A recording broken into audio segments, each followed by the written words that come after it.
ఈరోజు సోమవారము శివలింగాలకు పత్రి దళాలతో పూజ, గులాబీ పువ్వులతోటి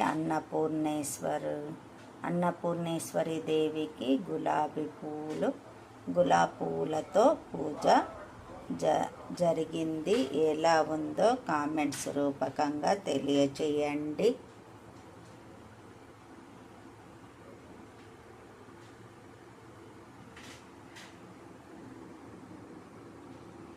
గాయత్రీదేవి, అన్నపూర్ణాదేవి, శంకరుడు, లక్ష్మీదేవి ఎలా ఉందో తెలియచేయండి.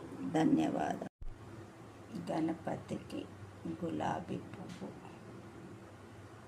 ధనధాన్య సమృద్ధి మే దేహి దేహి